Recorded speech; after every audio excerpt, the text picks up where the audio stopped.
Hey everybody, and welcome back to another episode of Kinfolk and Nem. And as you can see, we have a full house tonight. We have a very special episode, a political 2020 presidential election episode with our Kinfolk, Ish, Nap, and Greg. Unfortunately, Brett will not be here tonight. He has to coach a football game, but he will be back next week. Our guest for tonight, we have Josh from Freedom of Thought podcast, Jamil Thomas, Jazz, and also Otis. Now, I just want to thank our guests for being on the show tonight. They have a lot of political insight, uh, not just on the presidential race, but also races that are going on in local states as well. We also have Jazz visiting us from Michigan, a very important state right now in the election that can determine, electoral votes for either Biden or Trump. So, first things first, let's go ahead and start off and talk about President Trump, his 2016 to 2020 presidential term. And you guys' opinion, and we'll go one by one so everybody won't jump in.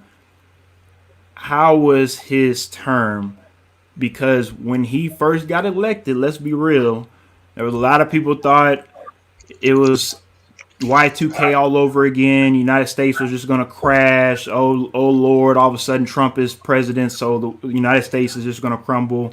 But after 4 years, we were able to make it all together.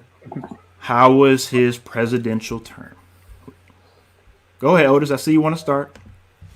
You know, your definition of "we've made it" is.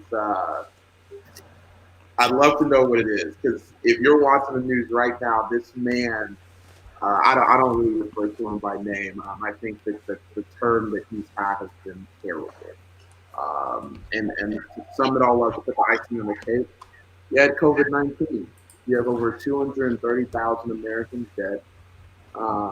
This didn't have to be that way. And simply put, I mean, you see what he's doing now. In one of the greatest exercises of our freedom in America, he's telling states to stop. And he's called Republican governors in states because he's losing. We've all seen what losing looks like. We see what people do when they're losing and stuff isn't on their side. And by the way, he's lost the popular vote again.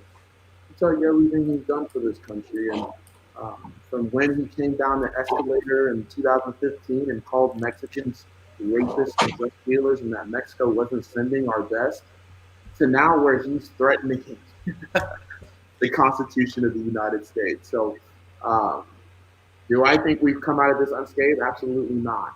There are now deeper divides in this country. You see it; it's evident as day. If you were at the polling locations yesterday, and particularly in Westbury and Houston, you saw Trump, and then you saw, the other side. So, uh, it gets a big F from me. I make no bones about it. You guys know how I stand. Everyone follows me on Twitter and sees my stuff. It's been a massive failure. And the fact that this election was even close now, I'm deeply concerned because to me, it shouldn't be like this. And so um, we'll see. We'll see. Well, now, right now, they're still counting the ballots. We don't even know if he's going to woefully leave the White House. This has never happened in American history. Um, Businesses have to board up their businesses because of fear of violence of what could possibly happen in this election. This has never happened in American history, and we're in 2020. So I'd love for people to think about this and really think about where we were at in 2015, excuse me, to where we are now. All right. Anybody else want to chime in? Uh, yeah, sure. I'll jump in if nobody else wants to. I definitely wouldn't give Trump's presidency an A. I would definitely give it probably a B plus. Specifically when you're talking in terms of the economy, we're talking lowest black unemployment under Trump, lowest Latino unemployment under Trump. I mean, we've got an economic boom that happened, an economic expansion that we haven't seen in years and decades. So when there's a big reason why the Democrats didn't talk about there's a big reason why the Democrats didn't talk a whole heck of a lot about their economic plans is because they just weren't popular with American voters. And But we'll get into that later. I think as far as like presidency from the start of the presidency, I mean he was kind of perpetuated as a Russian plant, which later was found out that this was all based on a fabricated dossier that was funded by the Democratic Party that was pushing a bunch of real lies, and then come up to right before the election, and we have Hunter Biden and having his laptops being turned in to the government, showing all types of corruption from China, and kind of being embedded with them, to massive pictures of drug use and real bad corruption stuff. I don't think anybody wins in this election, honestly. The biggest losers are the pollsters, in my opinion. But From RussiaGate and the Steele dossier, moving forward, we had the biggest thing that was on everybody's mind really directly was race relations. And I think that has been a major divide. I definitely would disagree that if you listen to the context of what Donald Trump was saying, it wasn't necessarily something that he was directing at all Mexicans. He was talking about the people that were bringing, these people illegally over the border, and that were causing a massive strain on a lot of our welfare systems and our systems that we have in place to take care of citizens. It's not that we don't care about people, but we do care about the fact that drugs like fentanyl were being passed over the border and causing a massive amount of strain and death even to people all across the country, specifically in our heartland. Fentanyl and no fentanyl were just bad. We had a massive opioid crisis that we were able to alleviate through a lot of the stuff from Trump. But the biggest thing that I think was the most successful about this presidency is the deregulation of a lot of fluff and a lot of overcosts that we've been dealing with for decades. The biggest thing that I looked at that I was happy about with Donald Trump's presidency from day one was the fact that every time that there was a new regulation placed in, two were taken out. And they were generally, if you look back at the record, they were generally things that were wasteful spending, or things that were, when we put money into them, they were being negligibly spent, and it just wasn't good. All then you come up to the George Floyd protests and stuff like that. Could it have been handled a little bit better? That's up for debate. But I do know that there was a lot of tension, and that there was, and in my opinion, I think that could have definitely been handled a little bit better. So overall, I would give it a B plus, but definitely room for improvement. And we respect, of course, your opinion. I think you're, of course, definitely speaking on the economic side. Looks like Otis, of course, is speaking on the actual humanitarian side. Jazz, you want to chime in? Seems like you got a little something to say out there in Michigan. No, one thing I can say is the only thing he said when he came into this, Donald Trump speaking, was that he was a businessman. And so that's one thing that he remained true to. For the most part, I felt like if anybody benefited from his presidency or this term, it was that, small businesses. They benefit, they receive, it was a whole lot of tax cuts for all the different businesses. Whereas, like you said, a humanitarian, the climate of the country, we can all speak to the fact that that's pretty piss poor at this point. I mean, he was always true about what he was going to do, what he wasn't going to do. And at the end of the day, he's a businessman. And I mean, that part he did, but I don't feel like it put us in a better standing as a country at all. All right. Again, respect your opinion. Respect your opinion. Anybody else want to chime in right quick? Yeah, forgive me because I'm coming out of election night where, for those of you watching, I work for Representative Rosenthal. He won by 317 votes. And, to hear the stuff that I'm hearing tonight, I mean, I got to tell you, this is indicative of what we're doing. We are living in two different realities. We really are. I hear the economy being spoken about. We can speak about the economy too, because he's working off the economy of what the president did 8 years before he got it. He's just building off of it. I mean, I just, I don't know. Their cabinet said it the best. Kellyanne Conway said it the best. They truly believe in alternative facts.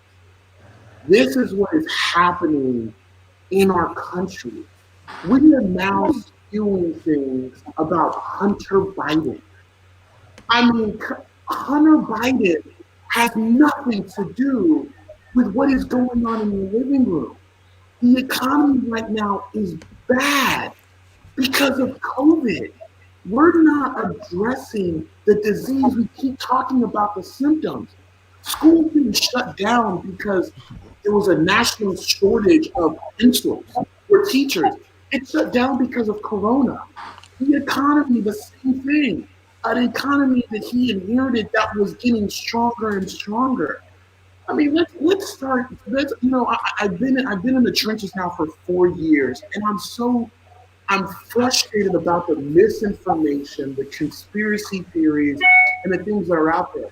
Am I saying the Democratic Party is perfect? No, it's evident by what is going on right now. But as a human being, decency, I'm hearing about race relations, and he could have handled it better. Do people understand that a cop had a knee on a man's neck for 8 minutes and 48 seconds, and this man didn't say anything about it? Black men and women are dying at a disproportionately higher rate than any other demographic.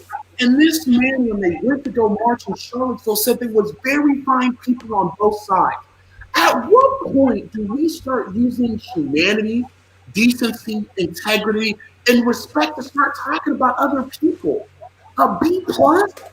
What are we talking? I mean, we are now more divided than we've ever been before in this country. It's not even close. Slavery is giving this year a run for its money. I mean, look at reality. We can't even sit down and have a decent argument without people getting at each other's throat because this person thinks this person's whatever. What happened to that? We can't even have a conversation anymore. And we're sitting here talking about Hunter Biden. We got to seriously talk about how we're going to make people's lives better because right now unemployment is at a terrible, terrible, terrible rate. I would know because I'm in this government right now taking these calls. I mean, at what point do we start talking about what is going on in real life and start with these conspiracy stuff? I mean, if someone is telling me that we are better off than we were 4 years ago, I need to seriously do an introspect because, this is not good. This is not good. And all right, the fact that the American president, I'm sorry, no, real quick. you're good. You're good. The fact that the American president right now is calling governors of states because he doesn't like the way the election is going. We all lost the election. It's okay. Take it and move on. I mean, this. We got some big problems in America. We really do.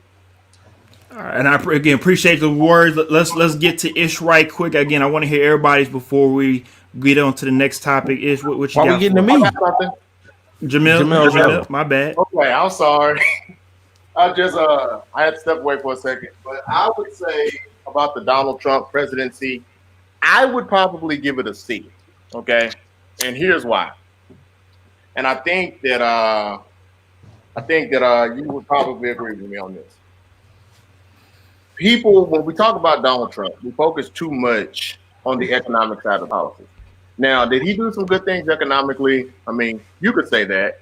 But the other piece to that would be is there was so much missed opportunity for the conservative aspect of the party, of the Republican Party, to expand. And Trump really missed out on a lot of that because, from my perspective, being independent, he brought in more of an element into the Republican Party that they wanted to really get rid of. And with him doing that, he's added a stain to the party that it's not going to leave for a long time because he brought in a bunch of low vibrational thinkers who are more so grifters. And with them doing that, what ends up happening is you get a lot of conspiracy based theories. You get a lot of candidates that are running far to the right that aren't necessarily realistic, and I don't really think that represent conservative values. And I think that he's going to set back the Republican Party a long time. I'd also add into it his social agenda kind of really sucked because the Republican platform or parts of even the Libertarian platform have a lot of things in it that I think that could necessarily benefit Black people, but Trump does not do a good job from a PR perspective of articulating that properly to the masses. I I disagree. 100%. I 100% agree on that. I disagree. Yeah, he does not do a good job. He should not be the standard bearer of the party because now you've got a bunch now the assumption that we think that the Republican Party is a bunch of backwood rednecks has only been amplified with Trump because he has elevated these people and given them a sense of credibility to speak. And honestly and truly, I think it's going to take about two political cycles in order to correct all of this. So the only way that I see the Republican Party recovering is to run more Latino candidates. Why do you say recovering? Because I think that there is a place for the conservative message. I just think the conservatives have yet to find the right messenger. The last great messenger they had, in my opinion, was Rand Paul. What's wrong? I'm sorry. So the reason why I don't know about that. The reason why I'm asking you why you say recovering, because they currently have the majority in the Senate. There was talk about the Democrats running away with the House, and we saw what happened with that last night. They lost seats. There are a lot of talks on the Democratic side about, the disgruntled, I would say far left, and how they feel this election was run, how they feel the party has done. To move more towards the middle than to the left, how they feel that the middle, they wanted to cater more to moderates, hoping that more moderate Republicans would move over, and they did not. They actually voted more for Donald Trump. So when you say recover, I think that you miss. I think that's a mistake because I don't think that they are technically recovering from anything. I think that they're doing well actually right now, considering that they have actually gotten people who are core in their beliefs to tuck in and actually bring more people to the polls. So I think that there's nothing to recover from. My question really when it comes to that situation is, what does the party look like after him, right? Are we going to continue to embrace this rhetoric? Are we going to continue to embrace, kind of this movement that has been started by him? Or do we try to back away from it and move back more towards the middle and more towards let's talk more on the left side or whatever? I don't think so. I think they embrace it, and I think that they continue to surge. Well, see, here's why. So, Ish, here's my response to that, and why I said recover. Again, there is a aspect for the conservative message. It is needed, okay? Because I believe in having a balance of the two. The second point to that is why I'm saying what I'm saying, because you talk about the Senate, right? It would have been an uphill climb regardless for the Democrats to win a lot of those seats that were up. I mean, you're talking about Georgia, you're talking about North Carolina, they just won in Arizona, and then you're talking about Texas. Now, if you're going by the demographic shift, by next political cycle, probably in the next 4 years, the Democrats in Texas are chipping away at Republicans in Texas. It's happening. We got a lot of Californians, a lot of New Yorkers, a lot of people, college educated, are moving to Texas because of the economic opportunity. That's the third thing. The fourth thing of why I said is he's bringing in people into the Republican Party that I would imagine libertarians feel uncomfortable with, and other moderate Republicans feel uncomfortable with.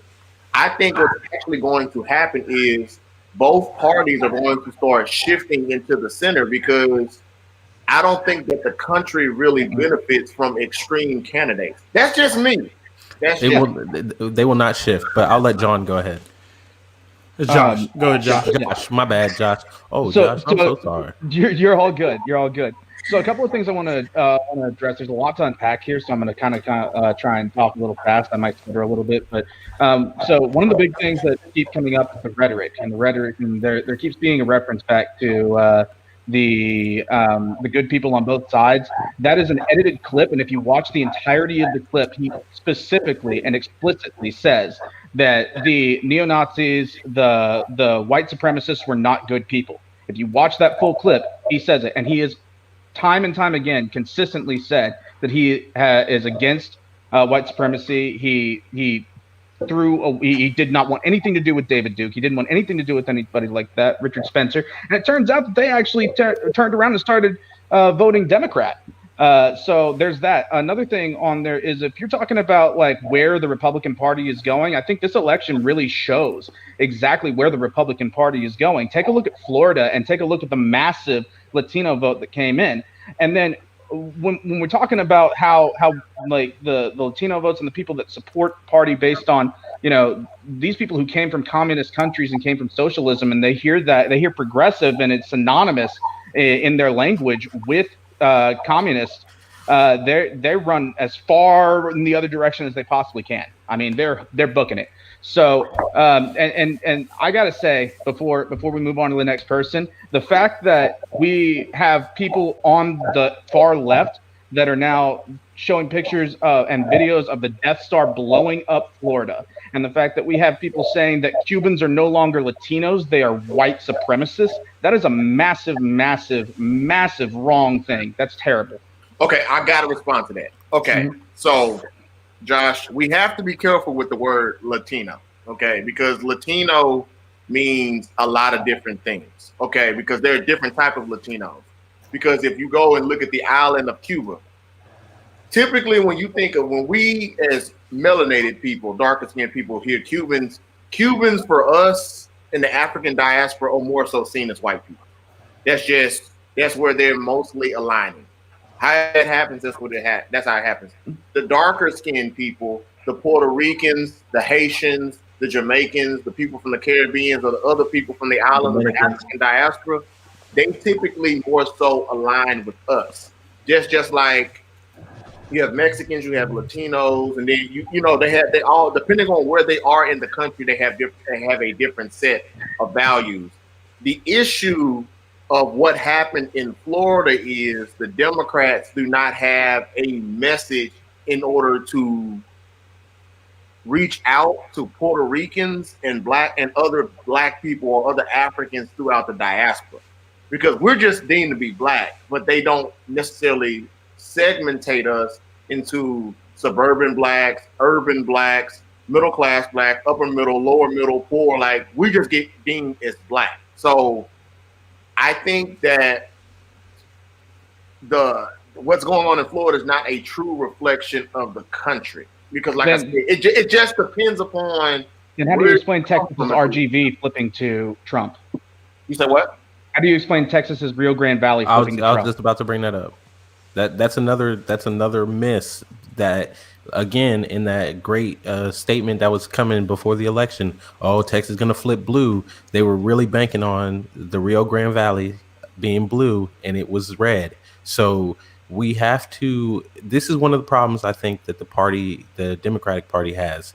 They do a bad job of analyzing and actually looking within to say, what is the problem that we have that needs to be addressed? What is the message that we're sending out that for some reason is just not hitting the mark with some of these people we're deeming as important parties? Because more and more people have been pointing out that Latin vote, the Hispanic vote, went red. In a lot of places, it went red. So that is by far a miss by the Democratic Party. And I don't hear anybody on that side. I don't hear anybody addressing that. I don't hear anybody addressing what the plan is moving forward to get that vote back. I just hear blames of like, oh well, they're traitors, this and that. Like, this is where the when we look back at this, I think it is only making things worse rather than us actually progressing from it. Well, then I guess the question that you have to go from there is how do we start making it better? And I think the biggest thing that we go to start making it better is to start looking at policy rather than the emotional thing. Culture obviously has to be a part of this, but I think we need to remember at the end of the day that we are all Americans, and are there problems with this country that need to be addressed? 100%. And that's the reason why we have these elections, is to make sure that these things are addressed in the way that they need to be. It's the reason why we have so much youth coming in. You've got AOC coming in, who is a very youthful representative of, some may say, the far left, but the more and more we see of these younger candidates coming in is a bigger representation of the fact that youth is coming in and they want to have a say in this country, and they see these problems. They experience these problems in our educational system. They experience these problems in going off to college and being hung out to dry with this debt with no guarantee of employment, and lingering debt that will last for decades, if not a lifetime. I mean, it's the insurance rates that go through, the healthcare problems that we have in this country. The cost of care is so high, and part of that's because of insurance. And the cost of care and the regulation that we have that makes it so expensive for us to be able to produce this stuff domestically. There are so many things wrong in this country, and we have got to come together. Whether you were voting on right, whether you were voting on the left, and whether you were voting center, I think the biggest part of this election that we have to take from this is that we now realize that there is a massive divide in this country based on some very, very, I would say, superficial and surface level things that we need to get past and we need to heal. And we need to come together and talk to each other in ways like this so that we can come together and get these things fixed. Because I at the end of the disagree. day, every single person here and every single person in the country wants America to be good and I to be disagree great. with what you said as far as it being like superficial things. I disagree. I think that part of what you said, as far as it being like, we're just now realizing this. I think that's the problem. The problem is, for a long time, this country has ignored the fact that we have a huge problem. We have ignored it. We continue to sweep it under the rug. We don't want to talk about it. We are always wanting to move past it or discuss something else. It needs to be addressed. It should have been What problem addressed. specifically are you talking about? Are I you think talking about racism, or are you talking about? I think the racial divide is a huge problem that we have had for a very long time that has not been addressed, and we continue to just move it down the road. We continue to say like, oh, you don't understand. Oh, you're worried about feelings. You need to be worried about facts. Oh, you're overreacting. Like, we have too many conversations where we just try to push it down. Like, oh, you know what? It's not that big a deal. Oh, it's not that problem. We don't discuss this. We have not addressed it for years, and it is coming back to bite us in the butt now because we're not able to have just a general discourse within politics. We can't anymore. It has turned now into, if you're on the right, you're this. If you're on the left, you're this. And neither one wants to come to the middle to have a discussion. And we will not get anywhere if we can't do that. But we're not going to get anywhere because, again, like you're saying, like you just said right now, you're saying that, oh, well, it's superficial. Well, we just realized it. No, we've realized it for a long time. We just refuse to address it. And we're going to continue to refuse to address it. And it's going to continue to be a problem. And I think what we saw in this election, the lines that have been drawn, and people saying like, oh, well, I'm going with this because of, it's a life or death situation for me. We're going to see more of that. That's going to be the tactic moving forward. Can I chime in right quick? I just want to piggyback on what you're saying. Let's be real. I think we really saw the quote unquote racial how bad it is in the United States when Obama got elected. I think this was way before Trump. I think when Obama got elected in 2008 and social media was the way it was, And we saw, as black people, we saw multiple things that were talked about Obama over the last 8 years when he was in president. Not just Obama, but also, of course, Michelle Obama, calling her an ape, calling her manly, calling her, of course, you know, just a man. Period. I've seen plenty of, I'm just being honest with you, mainly white people would say that she's a man, and it's just one of those things that it's it was kind of taken aback, because you would think that, like you said, Josh, this is something that we're all, I guess, making up, or just we as black people have to get over, or I don't know exactly how you want to put it, but let me clarify yes, this, sir. Yes, because sir. I was gonna wait until you were finished, but I think this needs to be addressed, and I think this needs to be kind of put up. I'm interested in the fact that when I said superficial and surface level, that it immediately was assumed that I was talking about race, because I wasn't. And No, Ish acts race, and then we say yeah to that yeah, part. so like it's just interesting that that race came up when I said, superficial came up, and when I said, we're divided on these superficial surface level things, because a lot of us want the same things, but we have disagreements on how to get there. And I do agree that there are way more times when we do not come to the table and speak about these issues, because you're talking to somebody who, as a fair-skinned male in America, who was beaten with a Louisville Slugger for about 30 minutes because I was one of the only white kids. I was one of two white kids in the school that I went to, man. I'm not going to say that means that I know everything that there is to know about race and racism or anything like that, but I know, and I have experienced the other end of that, when you're getting hit and discouraged, or not discouraged, but you're getting discriminated for the color of your skin. I'm not going to say that I've had as much as any other person, but I do think that it's important to note that there's a story on the other side that we all need to be able to be willing to hear, to listen to, and to heal on both sides, because we are all Americans, and we are all of the human race.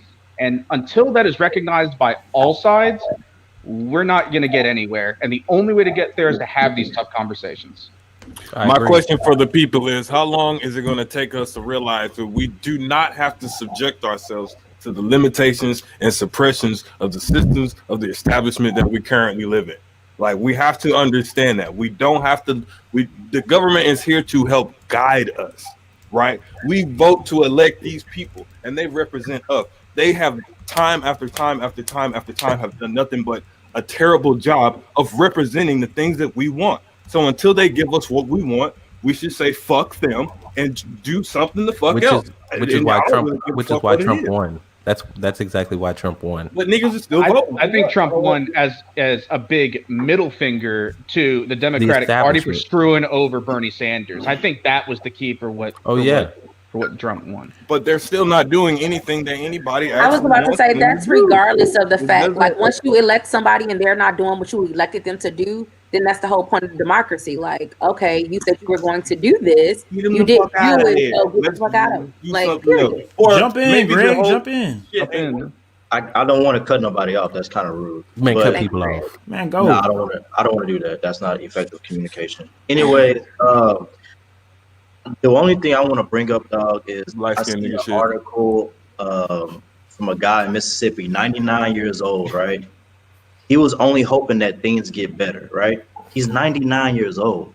So in 99 years of living, he hasn't seen any improvement. When is improvement going to start?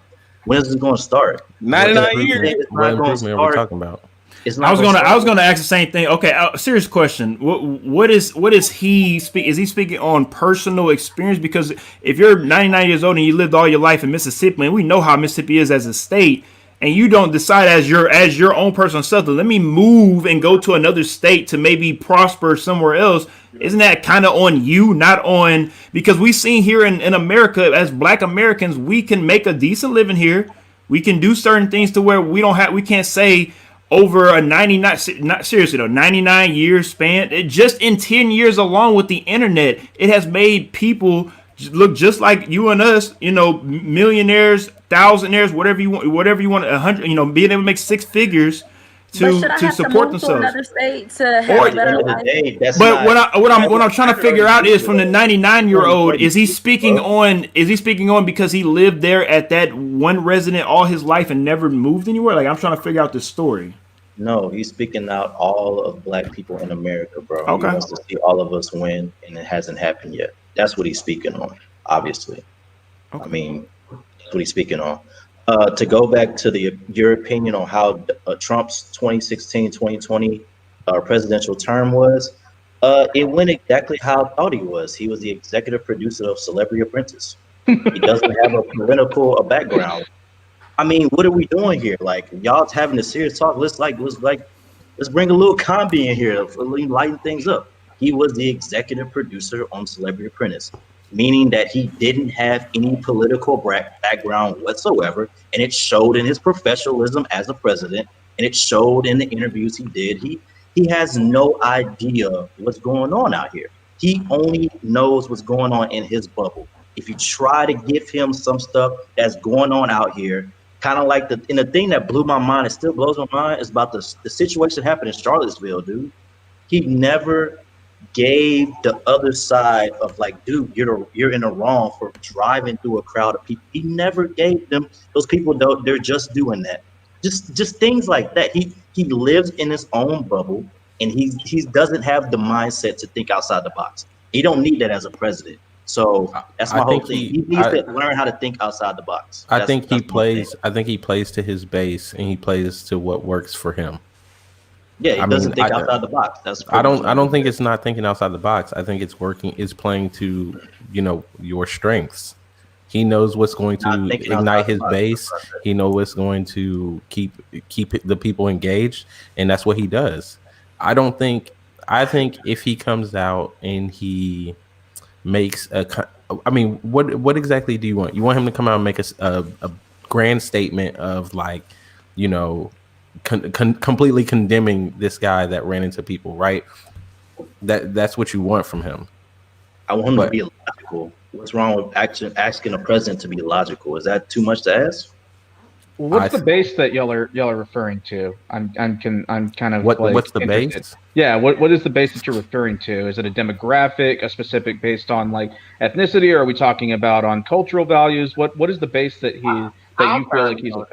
I'll chime on that, because here's the thing.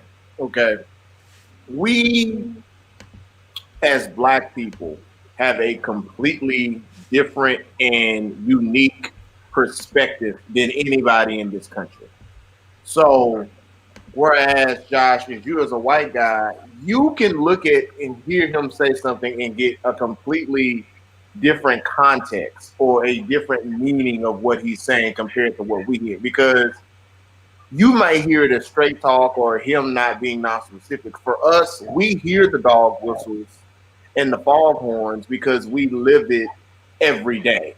And we know we've heard that language before. So though you may not you, but different folk like Trump, they may say that, oh, I'm on your side, but you're still playing footsie with the other side as well. It's kind of like one of those things, and I guarantee you that everybody on this panel can probably attest to this in some form. You could have white friends or whatnot that may be one way with you, but when they go back amongst their own people, they know they can't do that. Like, you could be down can't that be said for the same? I apologize. Go ahead. No, you could be down for the cause with us, but you can't do that with your family because they know. Yes. You know that there's a lot of risk. And that's not to say your individual family. I'm just talking about from people that I know. Because, for example, I know somebody who was a very talented athlete, but he wanted to date a Black girl, but he knew his family wasn't going to be down with that. It just wasn't going to happen. That's a dynamic that we as Black people have to deal with. It's just there are Black families that don't like their kids dating white people as well. Absolutely, but it's not the same thing. If that makes sense, I hear you. And the questions that I'm asking aren't to be like got you. It's me trying to understand. Yeah, you're trying to understand. Because it seems to me that if a family has an issue with somebody dating somebody of a certain color, it seems to me that is racism, regardless of if they're well, can I hop in on can I hop in on that? The reason why it's different is because, and we are all athletes here, and we played football before. Usually, when the white girl cries out rape on a black person, usually they are persecuted before they're even questioned on if anything even happened. That is usually the difference, because throughout the United States, it has been driven in to apparently scare white people that these black scary men are going to harm and rape you. So if you call rape, we are going to be able to help you out, as in the police and the court system, to be able to get you off. This isn't something that we are, again, making up. This is something that's happened it seems like every generation. I mean, they made Brian Banks. The movie Brian Banks was based off of a situation that happened. Yeah, I think we've gone down a rabbit. I wasn't going to use that as my example, but goddamn. I think we've gone down a rabbit hole, because we're talking about. I know. Let's asking about the and I apologize for that. Let me go to the comments right quick. Miss Colleen Fryer, she put up a big comment. Let me go ahead and read this for everybody right quick. As a white woman, I am so fed up and disgusted with white men and the status quo. When will white Americans wake up and give black people the respect and admiration they deserve? This country was built on the backs of black men and women, most of whom were here probably centuries longer than any of their families. This is true. She also says, hold on, Nap.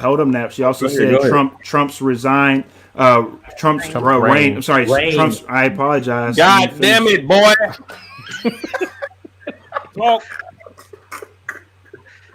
All right. Anyways, it wouldn't be a Kinfolk and Nem show without Nap button there. Thank you, Nap. Anyways, Trump's reign has nothing to do but with division and hatred. Yes, bro. And also, absolutely right. People started being mean during Obama's presidency, but Trump actually gave him permission to act on it. You got Kaylee Sirion checking out the broadcast. She says, "LOL, racist, uneducated white folks is the base." Well, it'd be interesting to note, though, that if that were the case, then why did Trump lose a large chunk of the white male vote? Again, he lost a lot of points in the white male demographic this election. White niggas ain't fucking with him. But to go back to what we was saying, you gotta ask the question: why would black people even think? He did. He was 12% less than white male vote this year. I did see that. I saw that stat. I did see that, Josh. Like, I don't know. We also need to go back to the fact of, to your original point and the original question, in my opinion, I obviously can't speak for everybody else. The term was bad. It's evident, and I don't know at what point are we gonna start looking at facts. Like this isn't a commander in chief. This is a liar in chief. I tell people all the time, we all grew up in a household where if you lied, you probably got your behind smacked, right? Like when you're in your house and you go to your parents and you go lie.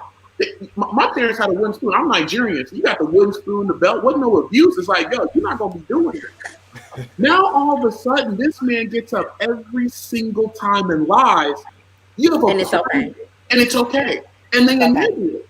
So what are you teaching your kids? Oh, he's stretching the truth. Oh, it's not what he really meant to say. I mean, we just had this on the show.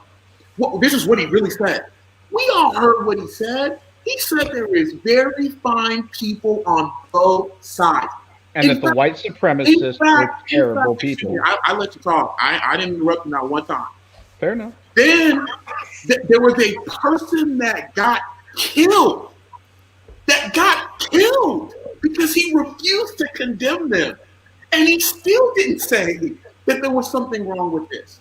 This man is on TV disrespecting a black woman, Kamala. You know that woman's name's Kamala. You know that woman is well accomplished. You know what you're telling your base. It is a dog whistle to racist America. There is a reason why David Duke said, "We finally have our man." This is a grand wizard of the Ku Klux Klan. This man got asked to denounce the Proud Boys. What did he tell him? Stand back and stand up. That's what he said. Stand by and stand down.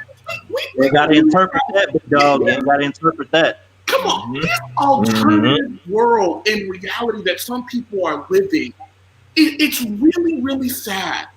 And black folk and brown people keep trying to tell these people, look, I'm not saying that Black Lives Matter because we're the dominant race. I'm saying Black Lives Matter too. I can't think about this. George Floyd had a knee on his neck for 8 minutes and 48 seconds. Doc Rivers said when they went in the bubble and they started taking the knee, he said people were struggling to put their knee on the hardwood floor for the national anthem. So imagine putting that on someone's neck. Also, Donald Trump didn't win. Donald Trump benefits from an antiquated system that does not represent the majority of people. This is going to be the 7th out of 9th election where the popular vote goes to the Democrat. Hillary Clinton, we all forget, won by 3 million votes. So let's not act like the will of the people is being done here. It's not. It is an antiquated system that is deeply rooted in racism because this is the institutional structures that we have. And to Ish's point, Ish, you are spot on because I am in the Democratic Party. And if you don't follow my tweets, I have just as much to say about the party than I have to say that's positive about it. Part of the big problem is that we're not talking to people anymore. We are trying to do this cookie cutter bullshit that we think is going to work for everybody. It's not. When you go to the Valley and you talk to people who don't look like white America, especially immigrants, because people ask me, why do immigrants vote? I said, because we're coming from conservative countries. Do you understand what America is? America is you get to do whatever the fuck you want. When you're in Nigeria, you don't get to do that. When you're in Cuba, you don't get to do that. When you're in India, you don't get to do that. So instead of keep talking about liberation and freedom, talk about why I'm here in the first place. My parents didn't come from Nigeria because all of a sudden they wanted to be thrust into America, into this culture shock. They came here because they wanted their kids to have a better future. They came here because they had to give money back to their brothers and sisters back in Nigeria. Talk about the economy. Talk about jobs. That's why Trump resonates with these people, because he talks about certain things that they gravitate towards. Just like when you go to coal country, instead of we telling them the truth and saying, you know what, we need to do a better job of creating trade schools, getting vocational schools back, getting you a way to transition out of an industry that is dying, that's scientifically proven, it's not conjecture, it's emotion, it's the truth. But no, us Democrats, we elitist mindset of just telling, the coal job's leaving. So you got to get with the program. That's not how you talk to people. We have lost our way in the Democratic Party of talking to people and talking to their hopes and talking to what can be in this American dream. Now, the American dream, I got a few words about that too, but we'll save it because it ain't all what it is but be, But we gotta talk better to people. But this whole notion that this is not deeply rooted in racism and systemic issues, this country was built on slavery. Come on now. We got to stop this. We really got to stop it. We really got to get back to facts and stop with the conspiracy theories. It is killing us as a country. It really is. It's only going to get worse. Can I say that there is racism and being prejudiced? You said earlier when we were talking about the white family and the black family not accepting their child dating this opposite race or a different race. The black family is prejudiced. That to me, that's just wordplay. It's the same thing.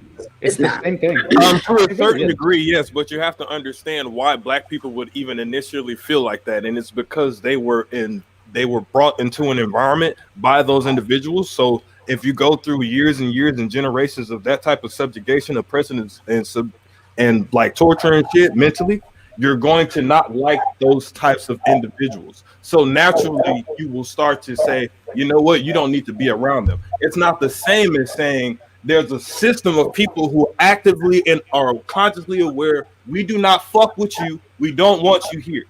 From And we're time not to time oppressing you. again, We don't have the black power people to oppress you. in America, we did not choose to come here. Some of us were already here. Some of us were brought here. And since then, we have wanted nothing but to do for ourselves. At one point, we had the ability to do for ourselves.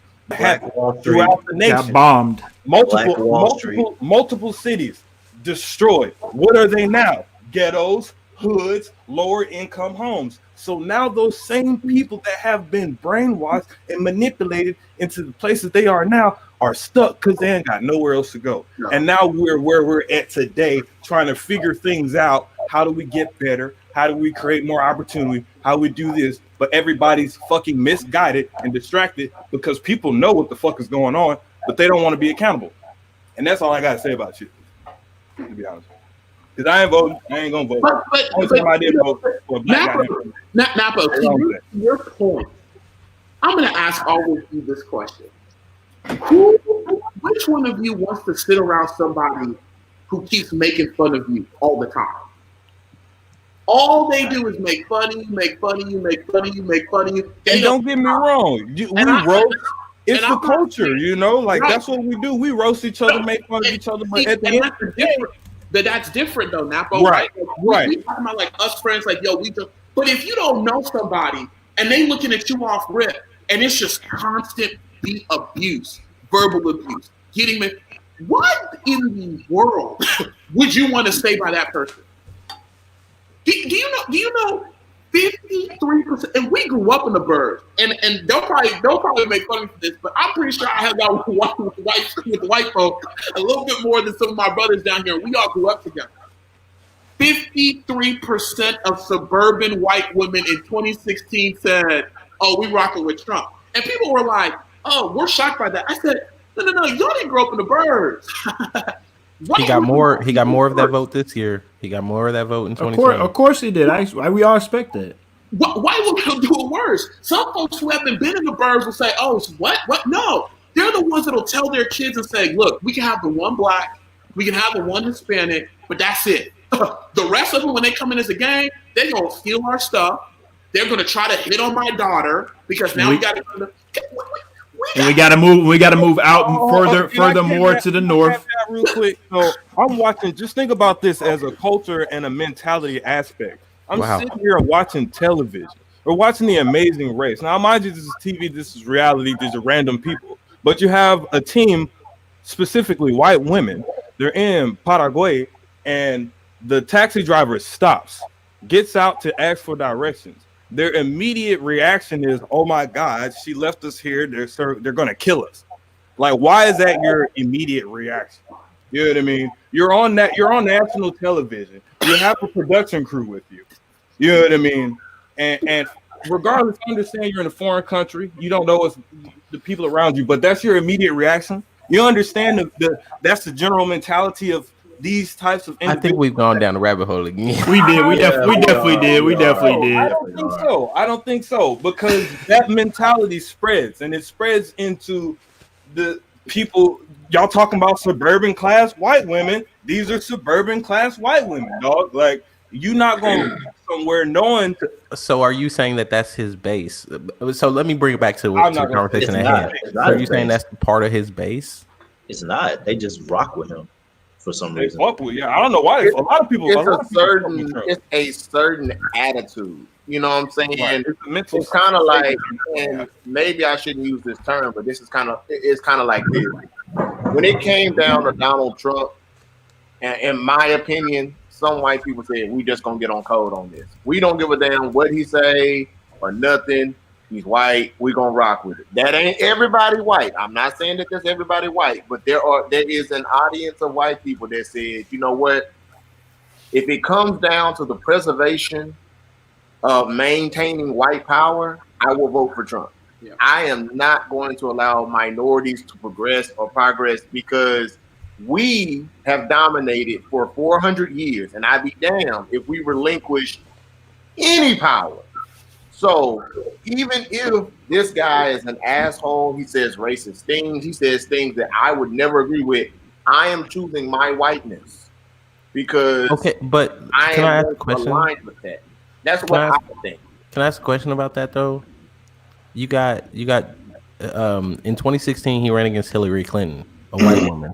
In 2020 he ran against Joe Biden, a white man. I'm not understanding how Can you're can I say something? choosing, Can I say like, something to that? because And I was because actually going to let me bring just that say up this. too, Ish. But let me just say this real quick. Joe Biden is not like some super progressive guy that is coming in here doing some big thing that is going to challenge them. So I don't understand this notion that we're choosing our whiteness by going with Trump, because it's like Biden isn't coming for them. But I, it's I don't know the about all that. idea that Biden may empower the minority. yeah, and I think that's I think How? When? What? And also Where's the I'll say this evidence as for well that? too. From what I see from a lot of people that are Republican that do not like anything to do with Democrats, for some reason it is stuck in people's heads that Democrats are just going to come into people's homes and take their guns away. I don't know what it's certain the liberties, their rights, their freedoms. I don't know why they think that all of a sudden, if Joe Biden's in charge or whoever Democratic candidate is, it's just going to come and just go into your home and take your guns. Like I'm People not are brainwashed. understanding. I can answer People are that. fucking What's up, Josh, It Josh? literally Josh, boils down Josh, to people guns brainwashed. and abortion. Josh, Like, let me go ahead, Josh. Let me hear It you. boils down to people don't know how to think for themselves and Let they're Josh fucking speak. Let brainwashed. Josh speak. That's what it boils down to. So when it comes to the fact that people are worried about their Second Amendment rights, it goes down to, if you remember back in the Democratic primaries, uh, uh, Grabbing beverages and shit. Kamala Harris, am I saying that correctly? Kamala. Yeah. You better Kamala. be. Otis gonna get you. Kamala. Uh-huh. Kamala Harris was on the stage with. It was back when there was a very large pool of candidates, and was asked about the gun buyback program and instituting a mandatory gun buyback program. And that is at that point when you use the word mandatory to a moderate or a libertarian, that red flags and alarms start going off. A libertarian's primary ideal is that you should be free to do whatever you want so long as it does not harm directly with a from an existential standpoint another human being, right? The exceptions to that are in self-defense. And so from a libertarian standpoint, when when a lot of my libertarian friends and a lot of the people that I'm around heard anything mandatory buyback. It was the same thing with the mandatory Obamacare that had moderates a little bit worried, specifically because when you try and force somebody's hand to purchase a product or to do something with their own lives, they don't want to give up their freedoms. Any type of freedom like that, and I see Otis like face palming right there. I know he's going to respond. And I'm looking forward to it. I'm looking forward to it. That's why I came on here. I knew it was coming into the fire pit. I'm good. Okay, so Um, go ahead. Go ahead. and from a libertarian constitutionalist, right? From a slightly right-leaning libertarian's perspective, when we talk about abortion, we talk about, there was that rumor that went around that, Margaret Sanger, who founded Planned Parenthood, uh, started doing the abortion because she wanted to eradicate and exterminate the black race. The validity of that is up in the air. I've never really found anything to completely confirm that, nor have I found the direct quote. But um, conservatives and moderates took that to real heart because you look at the history, waspy people, white Anglo-Saxon Protestants, and you have Catholics and everything like that who are believing traditionally in the fact that that is a child in the womb. And from a libertarian standpoint, if you recognize that as not a clump of cells, which technically, if we're being scientifically technical, we're all a clump of cells. But if wherever you define life, right, at that point, everybody is has the right to life, liberty, and property. John Locke, right? Everybody has the right to life, liberty, and property, and that includes the unborn and born.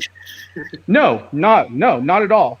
And no, not at all, Otis. But again, I think where Otis is coming from, because when that was written, that was back when there was still slavery going on and black people were still slaves at the time. So that's what Otis is speaking. Three-fifths of a human. Yes. So if Trump were really trying to stop, if Trump were really trying to stagnate, we got to fix before we can even do a lot of the things that we're talking about here, which is the problem that I really have as far as continuing conversation. Fair, but I just want to say the last thing: if Trump and the Republicans are really trying to repress and to keep the Black and African American, Latino communities from being able to progress and move up the class ladder, then why would we allow an opportunity, and why would we allow a situation that provided the lowest Black unemployment, the lowest Latino unemployment in the history of the United States? They would not let that happen.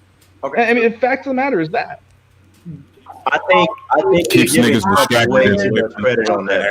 I'm not giving Trump all the credit. I'm giving that to the entirety of the Congress and the electorate that was there in the representation that allowed that to happen, and Trump was a part of that. In the first 2 years, they had the full control of the Congress and the executive branch. And guess what? In those 2 years, the deregulation and the allowances and the funding of the HBCUs and everything that was increased, they haven't gotten it. No, big dog. I thought we were talking about abortion. I mean, the TSU. We addressed abortion and the we addressed abortion and the. They're currently giving HBCU monies if they agree. The government gives HBCUs money every 10 years. That's not something that Trump did by himself, but continue. It's not something he did by himself. But do you think if he were a racist that he would have tried to at least limit that and lower it? He didn't actively go out of his way and do that. Neither did the Republican Congress. No, because the system's already in place. Can we just? I don't know about that one. Because now I'm just gonna. Now I'm just. This is why I do not understand this country. When Obama was doing the same exact thing, none of you were saying he was doing a good job. And when Obama built all the cages at the border, y'all didn't say anything either. Now Trump is building off of the back of a black man, which is nothing new in this country, and now taking credit for something that Obama did. Black unemployment was one of its lowest times under Obama. Come on, man. But don't you think like some of that comes into play, like the economy that you were given as a president? Exactly. Because Obama had to fix what Bush left Obama. Exactly. Well, then George Bush's economy, that was hit by the IT bubble is all because of Clinton at that point. I don't agree with that. Bill Clinton left this country in a $6 billion surplus. George Bush decided and Obama left this country in a massive debt too. And left this country in a $9 trillion deficit. What are we talking about? It is consistent. You can Google this. This is not conjecture. This is government agencies putting these numbers out there. There hasn't been a president in decades that has left since Clinton that left with a positive debt. Under Democratic presidents than it does Republican presidents. Please. Josh, I have a question. Really quickly, too. We have got to stop lying. And we have got to stop putting things that are not factual. This is ridiculous. This is why we are where we are at as a country. We are just now spewing whatever thing that we read on some random blog and say, well, this is what happened. That's not what happened. That's why people are frustrated. Because just as there are these Trump supporters, there are these other people and all these new voters that are like, what are we doing? We have got to start telling the truth, man. Hey, come on, man. Josh, I have a question for you. So, yes. So when Trump came into office, right, don't you think Obama's policies were still trying to get worked out? I don't think Trump came in, became a magician, and automatically the black unemployment became low. I think Obama's policies and everything that he was trying to work on was still in place. It would take years for Trump's policies to come into place. So he was still under Obama's policies and all that being worked out. So I don't necessarily think Trump, that stems from him being that the black unemployment was very low. I don't think that was because of him. Okay. Under his presidency, but again, it takes years for stuff to really, really smooth over and get it to where it's in the positive. You know He inherited it. So here's where I take issue with that, because when you look at the numbers, that just doesn't add up. And the reason why I say that is because the day after election day in 2015 or 2016, right? Day after election day, what happens? The Dow and the NASDAQ both go up and they skyrocket, right? So you're telling me that coincidentally, right after Trump's presidency this goes is just into one effect thing, in January, and I really take offense to every single time that I bring up a point, Otis, that you're kind of just like exclaiming it and just saying like I'm lying, but this is not lying, and you can totally Google. It's not an indication of how well the economy is doing. Stop. We run this in Eco 101. We have got to, this is another talking point this man has brought into mainstream media and has made people believe that. These were talking points that were well before Trump's time, Otis, and you know that. That's dishonest. Plus, every president gets a bump in the stock market when they do it because it's a new vision that pushed out. Not something like this that. year. And the I don't think it's going to happen this year. No. Listen. No. What are we talking about? When Trump ran on deregulation, when Trump ran on getting all of these businesses back into the United States, it fired up investors. Okay, so you complained earlier about me interrupting you. Let the man Josh talk. Let him talk. You're right. Josh talk. Otis, before we go, I do want to find some common ground. I think that we will find common ground in the education issues in this country. I really do think that we'll find some common ground on that. Okay. All right? Josh, can I ask you a question? Yeah, absolutely. Okay, so when you look at the implementation, as a libertarian, when you look at the implementation of public policy, when you read it, do you ever take into the equation, just in thought, how this policy may project or affect Black people? Or do you look at it as a collective point of like, this is how it affects America? You want an honest opinion? Because I feel like I really don't want y'all to think that I'm being dishonest here. Because I never look unless there is a specific study or a specific policy proposed specifically for race.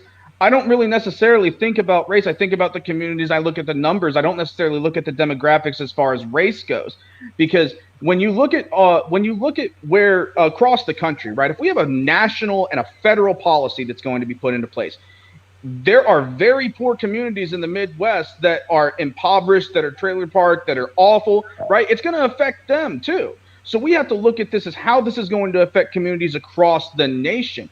Now, local politics, that's a different story. If we're going to look at that, then absolutely, we have to look at, like, if we're talking about something out of Houston and, we're looking at trying to implement maybe a mild increase on taxes so that we can get the roads taken care of, right?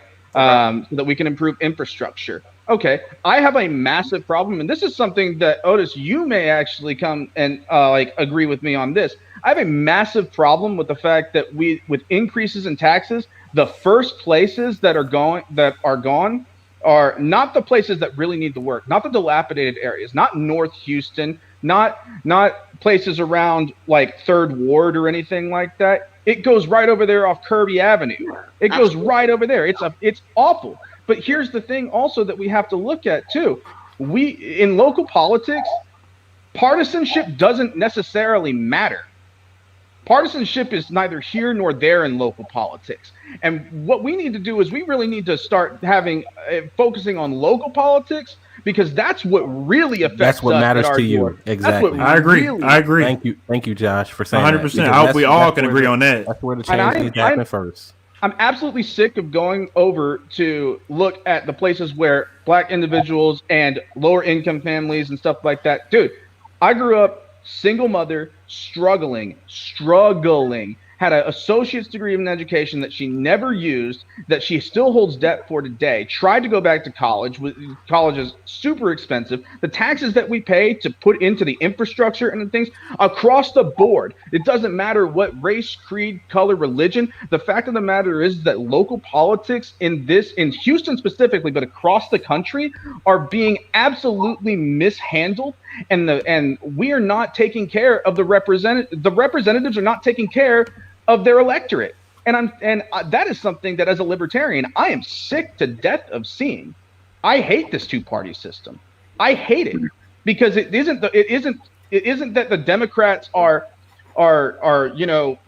giving you lip service, and it isn't that the Republicans are this menagerie and conglomeration of racist bigots. It is the fact that we are allowing these people to manipulate us to a degree where they're going to do everything that they can to get you to put them into power and to utilize that power for their own gain. And I'm sick to death of this. I'm sick to death of this country and the representatives doing everything they can to keep themselves in power. We need term limits. We need to be able to have more representation from the youth culture. We need to be able to have more dialogues like this. And we need to be able to have an open source, absolutely non-vague, clear and concise report of what the spending has gone to in every single city. And that should be able and available and easy to read for every single person in every single community. 100% agree on that. What if they don't want to give us any of that shit? As a libertarian, Josh, I'm curious to hear your perspective on this. Do you think that it is a government overreach for legislators to be trying to craft policy to limit and or suppress people's opportunity to vote? I do not feel that that is the role of a legislator. I feel that the role of a legislator is to craft and write policy that is comprehensive and inclusive of the constituents that they represent. When you transition over into trying to legislate how people should vote, I find an issue into that. And I feel that that's government being too big, and that is a legislator stepping out of their place. So I'm curious what your perspective on that is. So we can talk about different ways that we can improve the voting system. I definitely think that we are behind the times. I mean, give me 1 second. Let me show y'all something. Well, you know what? Actually, he can go ahead and take that break and show us what he's about to show us. And I'm happy Josh brought that up, because that is actually our next topic. Should there be a better system of voting in the 21st century? Yeah, you got a little glare. As an election official, I know and have seen the tech and the system that we're using even before COVID was an issue, right?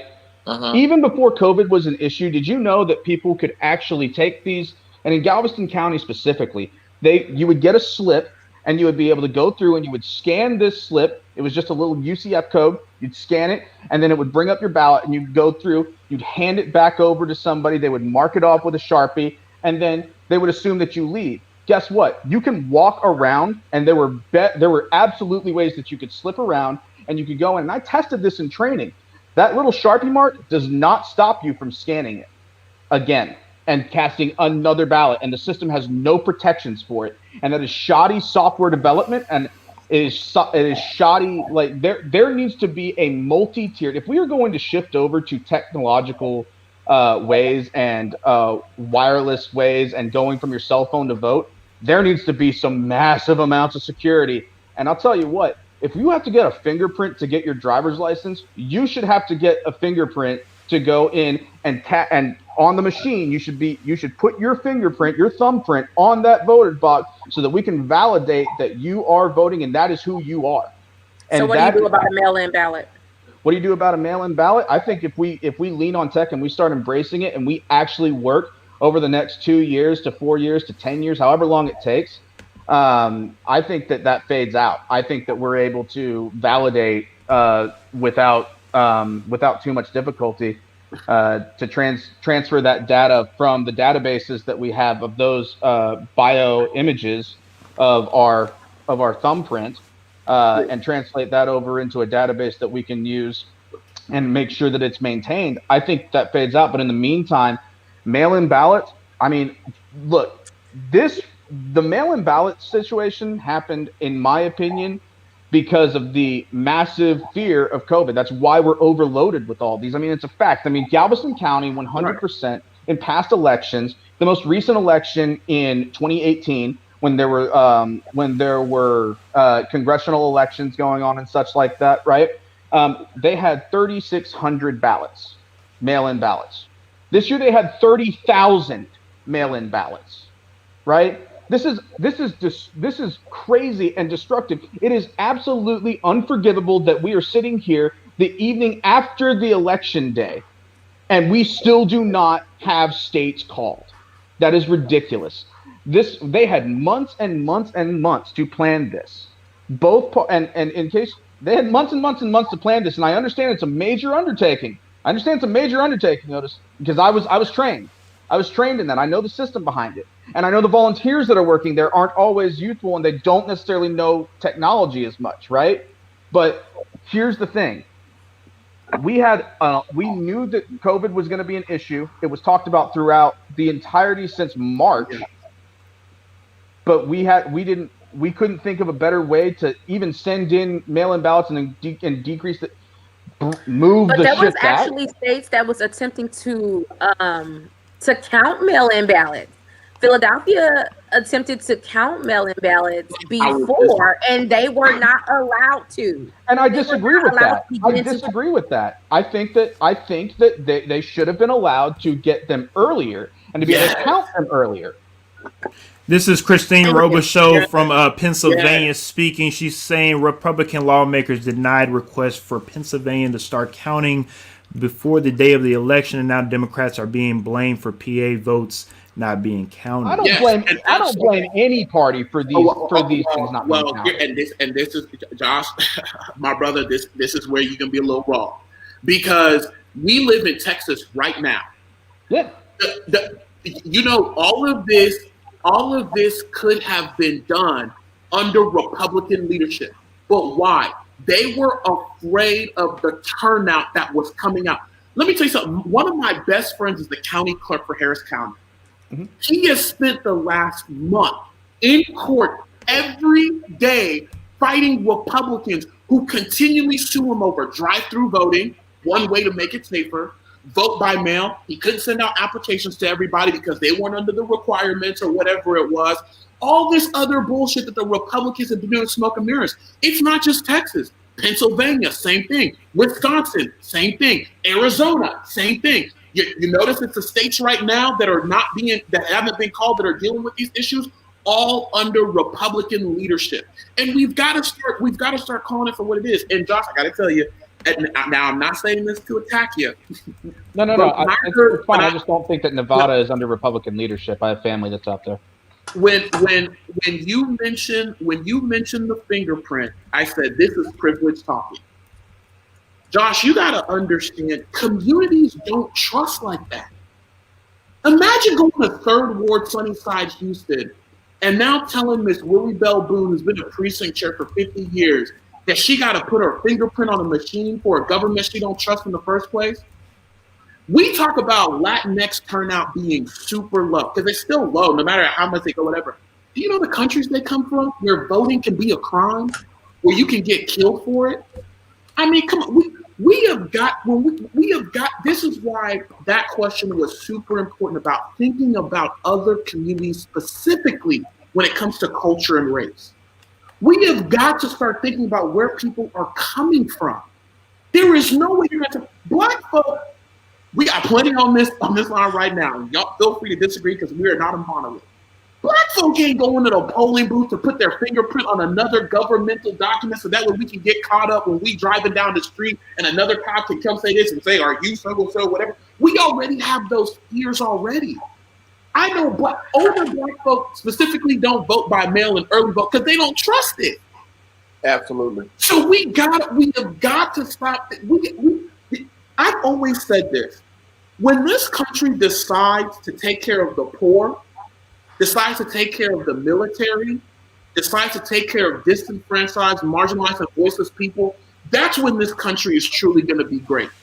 But when you do a tax cut that benefits the rich and doesn't benefit people who make minimum wage at $7.25, that's a problem. I know a person who is an organ player at a church, and he is also like this big executive for this nonprofit education.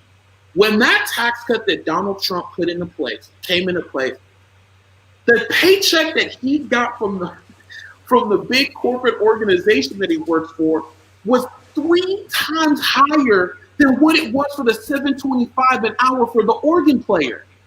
Those tax cuts weren't created for people like us. It was created for big corporations. How do you explain Jeff Bezos and Amazon not paying a cent? Actually, fuck that. How do you explain someone being in $400 million debt and paying $750 in taxes? This system, whether it's voting, whether it's taxes, whether it's a criminal justice reform, whether it's education, to your point, it is inherently flawed. And the reason we saw big voter participation is because when COVID hit and George Floyd happened, a lot of people woke up and said, oh shit, this system is not working. Now I can argue there's some people that said, you know what, I want to keep certain demographics in power because we just can't have it that way when we have, you know, the coloreds and the women and the gays, you know, being in power. And that's a whole other conversation for another time. But these systems are inherently flawed. So we've got to address that. And again, to your voting point, we have got to expand better ways. There should be online voter registration. It is maddening to me that there is not online voter registration. But we can use our credit cards to online shop. Do you know what JWT is? I mean, come on, man. Otis, can I ask you a question? Can I ask you a question on this? Yeah. I'm sorry to interrupt, but I just want to ask you a question. Do you know what JWT is? No. JavaScript, basically object notation web token. See, I'm actually encoding. The amount of risk that poses from a coder's standpoint is astronomical. You're talking about wanting to just move something onto online in a small period of time. The code that goes into that, just to make one little function, right? Just to make the wireframe of the page that you see on that screen takes at least a day, sometimes 2 days, just to wireframe the app out, right? But we're not talking about a small Let him finish.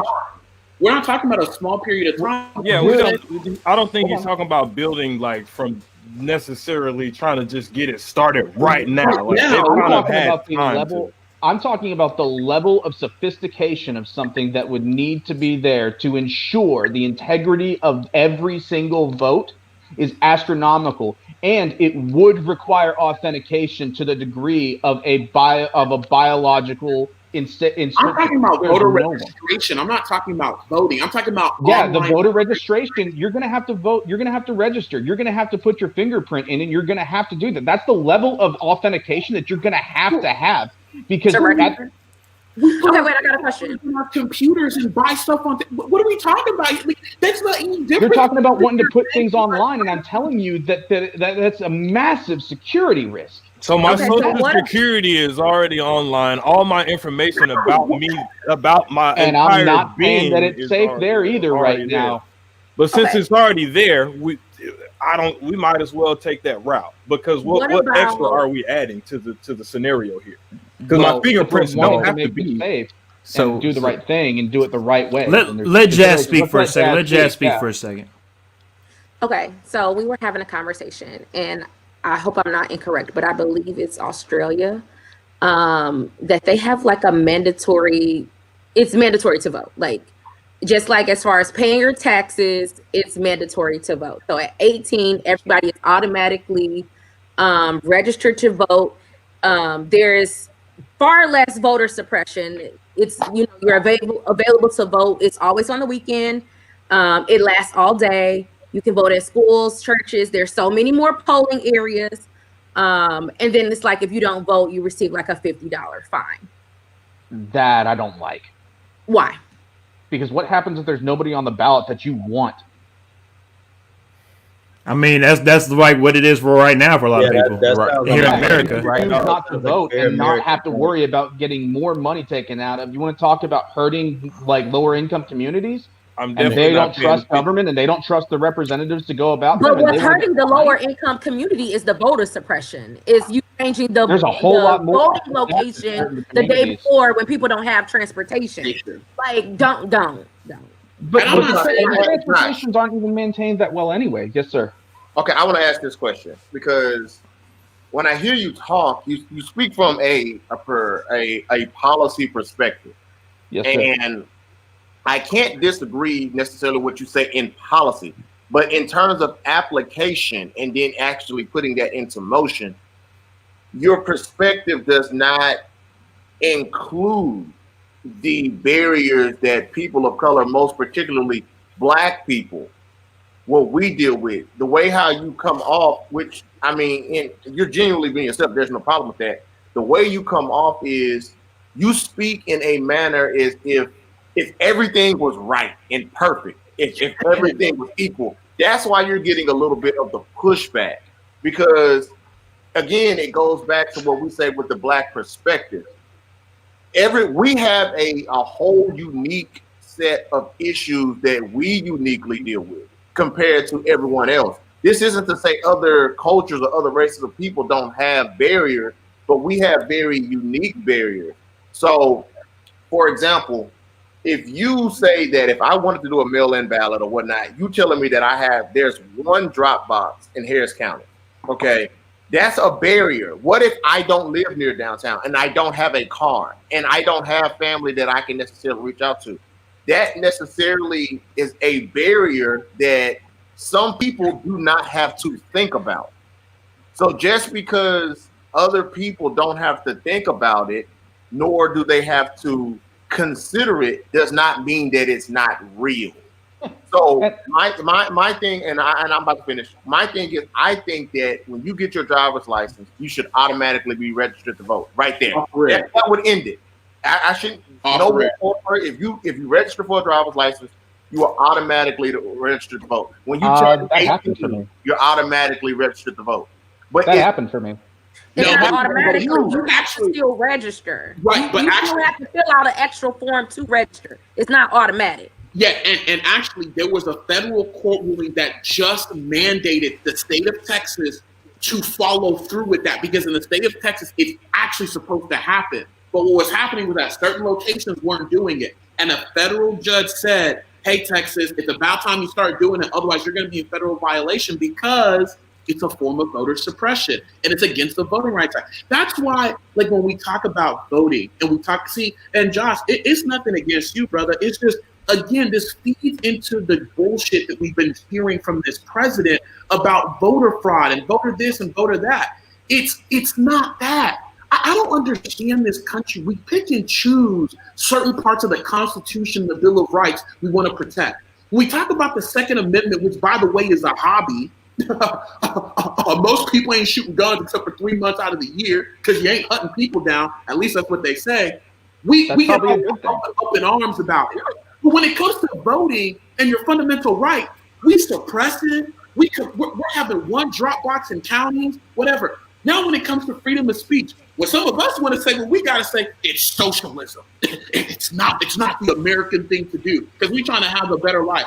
But when the right say it, we're protecting liberty. We're freedom fighters. We love this country. God damn it. I'm sorry, Otis. I'm sorry. I lost you a second. I heard you. I heard you and not that I'm not following you. It's just I literally lost you for a second. So you were talking about how something happened, and then you were like, then all of a sudden the right is like it's the Constitution, and it's our right. Could you repeat that and go back? My thing is that I think it's for me it's really rich on how folks pick and choose what parts of the Constitution is warranted and which isn't, and it comes predominantly from the right. The right uses the Constitution and the Bill of Rights to their advantage. When it comes to these constitutionalists, and we're trying to be the purest of them all or whatever, that's why I was using the Second Amendment, which again to me is a hobby. I have this argument with my friends that grew up in Cyprus all the time, and they get mad because I get them in a catch-22. I ask them all the time, how many times have you used this gun? Oh, well, 2 months. Well, don't you keep it in the storage lockers? Don't you limit the ammo? They're like, yeah, we do want it. I said, Oh, that's crazy. Because that's what Democrats are trying to say. Put it in a lock and limit the use of ammo because you only use it for a minute. That's the Second Amendment. But when it comes to freedom of religion, freedom of speech, you know, a woman's right to, you know, govern over her own body, there are things in the Constitution, and for whatever reason, we keep trying to make legislation to limit those things. Sorry, And Otis, can I ask you a question? Blatant hypocrisy. Otis, the thing that you brought up, the woman's right to control her own body, etc. Are you referring to abortion there? I'm referring to abortion. I'm referring to equal pay. I'm referring to whether or not they can adopt. I'm referring to whether or not they can love who they want to love. I'm referring to making sure birth control. Can you point to the constitutional amendment for me that says that birth control and that abortion is a right? My man, didn't you just say we have the life, liberty, and property and everything? As long as you're not impeding on anybody else. Right. But the argument, where does it say you can't? Where does it say you can't? There's a reason why there's vagary in there. It's up for interpretation, right? Sorry, I was just answering. Depends on who's interpreting. Exactly, and that's where this discussion comes from, right? Because there are people that believe that it's not that's a life, right? Because if it's a life, then we don't have the right to impede upon that person, whether they're unborn or they're born, right? And depending on where you are in that, so let me put it to you this way: if I were to show you, I have a question for you, Josh. Josh, let him finish. I just have a really quick question because he asked me a question. I want to rebut this too. Just you know, y'all comment. I love this, man. So, what would you do with a black woman who's 6 months into her pregnancy and she's got to pick between her and the baby in her third trimester? What would you do? What would I do? I would do everything I could to save both her and the baby, and if not, then I would save her. That ain't the option. That ain't the option. It's between them and the baby. What would you do? Well, that's a dichotomy fallacy right there, is what you're doing. I would say a dichotomy fallacy. It happens every day in this country. It doesn't happen every day because doctors do try every single day to save both lives. Okay, but the thing is, if abortion was illegal, there is no termination of a fetus, regardless. Period. And no matter how much is going to kill the mother, regardless if you knew at 3 months that you was going to die or at 9 months that you was going to die, you still cannot eliminate the fetus. Period. Well, hold on, because what you're doing right here, and this is a common thing that I hear, and this is just me being honest, right? So what you're talking about is not the majority of abortions that are taken care of. So what you're doing is you're utilizing No, it's not. The vast majority of abortions that are made are elective abortions. It's all included. It's all or nothing. It's all or nothing. And so when you sit there, you try to police a woman's body, a uterus that you don't have. You're not policing a woman's body. I don't have the right to kill you. You don't have the right to take another life. Hey, Josh, you're telling a woman when you become a mother. When and how? Child birth at disproportionately higher rates.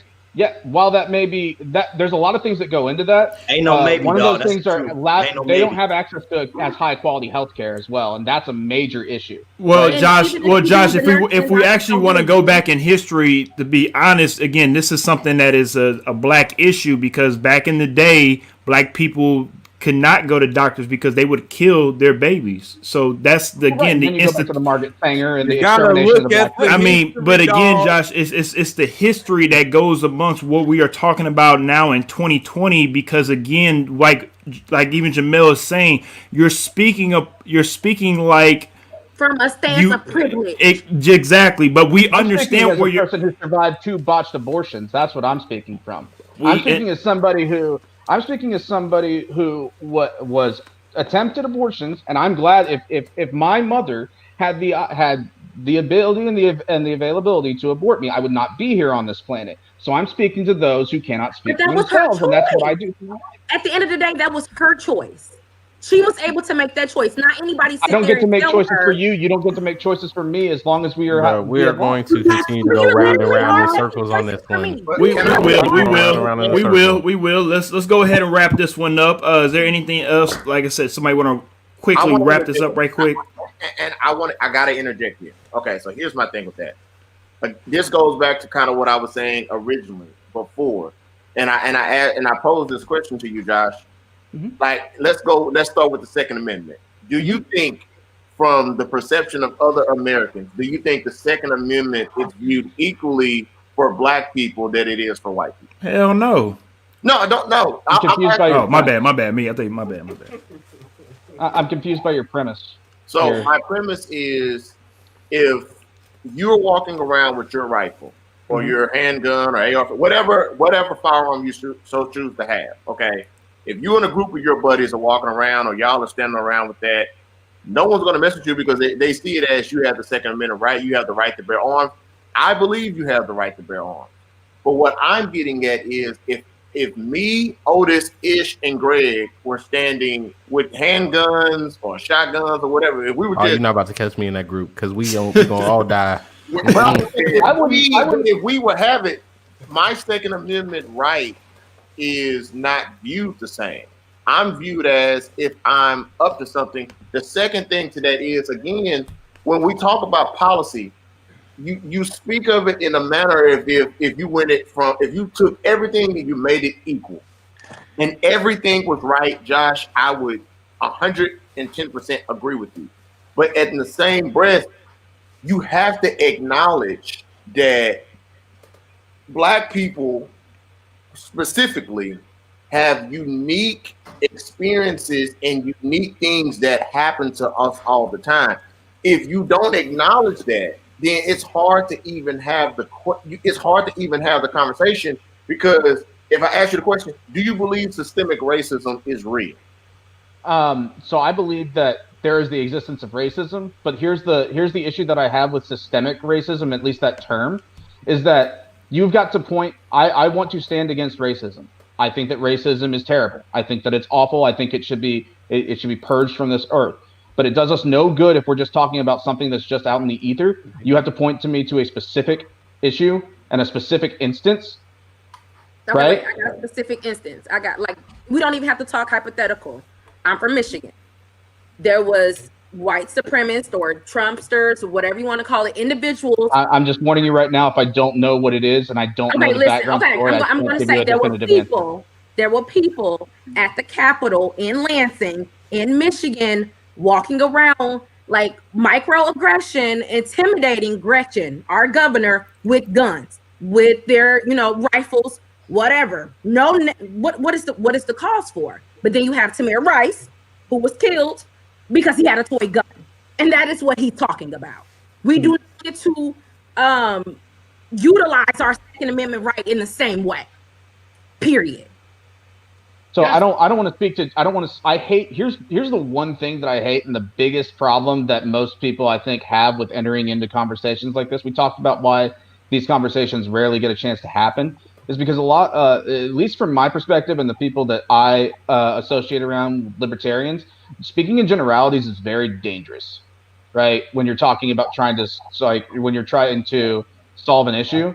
And without the proper data in front, whether you're informed on all the data and whether you're informed on all the instances, the before, the after, the during, all of this stuff, it's really hard to come to a situation. If we're talking hypothetical, if we're talking about Tamir Rice and he was shot for having a toy gun, yeah, I would say that was bad. I would also like to look at the circumstances surrounding that, what happened around there, as much as we can. But at the offset, right? I also know if we're talking about whether or not people are pulled over and addressed by police for open carrying, right? There's videos all over YouTube of people of all different races, colors, and creeds who are pulled over and harassed by police officers. I think that everybody, regardless of color, creed, and everything, should be able to.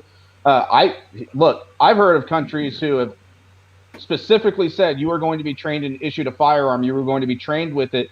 And guess what? Their crime rates went down because people weren't going to mess with other people, knowing that they were well trained and well armed and well educated on how to operate and utilize their firearm in self-defense.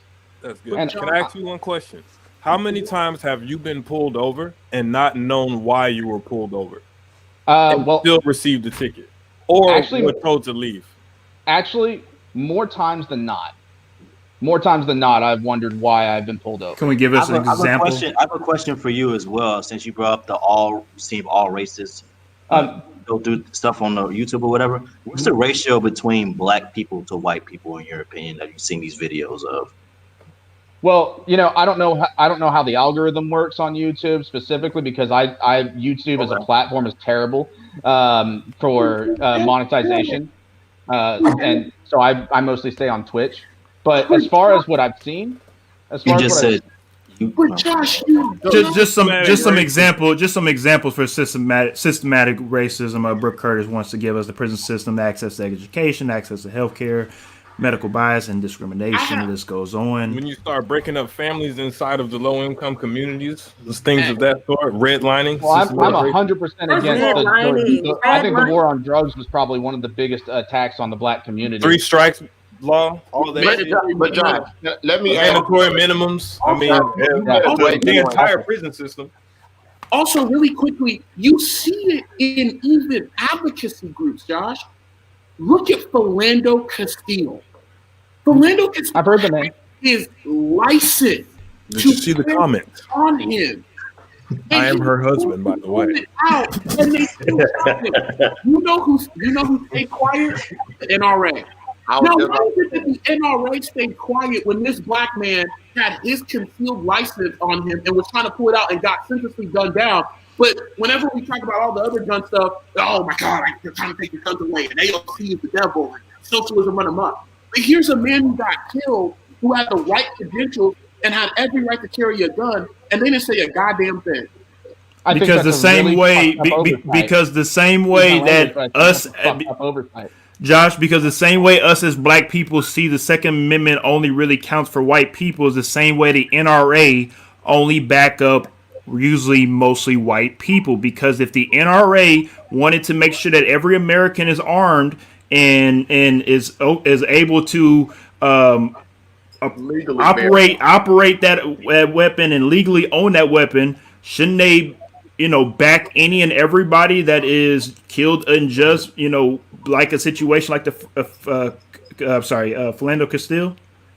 Well, it's my understanding, at least from friends of mine that are members of the NRA, that except for edge cases, that generally to get any type of protection or any type of legal help from the NRA, you have to be a member. So that's something. Yes, you have to pay. You have to pay $19 a month. I talked to a friend of mine. He's a member of the NRA. You have to pay $19 a month, and you just get your little license, and that's it. Like that's it's not anything hard to be a member of the NRA. Right, the NRA. Nobody needs to be paying people so that the NRA can come out and say, "Listen, we are here to protect the rights of the people." So I got to pay for that. I think honestly the NRA is a BS operation, because it makes no sense to me that you have to pay monthly a subscription to somebody that wants to quote unquote say you are going to protect you if the government comes and takes your guns. That is BS. I'm sorry. Can I real quick? So do you at that point do you believe in free legal representation for everybody in any case? And that is what the NRA does. That is something that they provide when you are a part of that association. Right, when you pay into it, right? Yes. When you provide that service, when you provide that monetization for that service, right? So that's part of free market. But again, what it pretty much is it's a backing, pretty much saying if you were to go and hurt somebody or kill somebody, maybe just or unjust, we have somebody to back you. First of all, we changing the narrative. We shouldn't even feed into this. That is a fundamental narrative shift. Ain't nobody asking for the NRA to give Philando Castile representation. You just asked why they didn't, though. Why is it that the NRA didn't come out and say, hey, this person who has a concealed license and had a gun constitutionally under the law, couldn't come out and say, damn, what happened to him was a travesty. That's what we're talking about. We're not talking about representation. Okay, Otis. To represent Otis. We are talking about the actual coming out and talking about right versus wrong and protecting your interests. Otis. Let me just say this.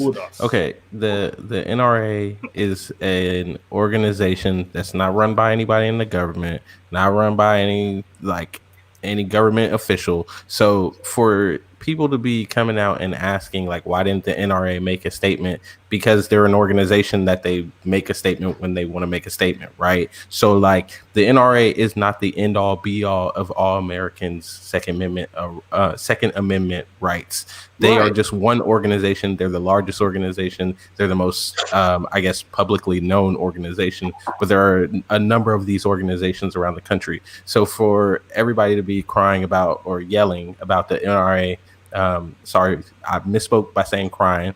I don't want anybody to think that I'm being insensitive in this situation. But what I'm saying is, for anybody to be complaining about the NRA not coming out to make a statement, that would be like something happening and people being like, oh, why didn't Walmart come out and make a statement about it? Well, Walmart's their own organization. They're going to do whatever they feel is best in their interest, right? I also want to take a minute to plug the NPR podcast, No Compromise, since we're talking so much about the Second Amendment rights, because you should definitely go give that a listen.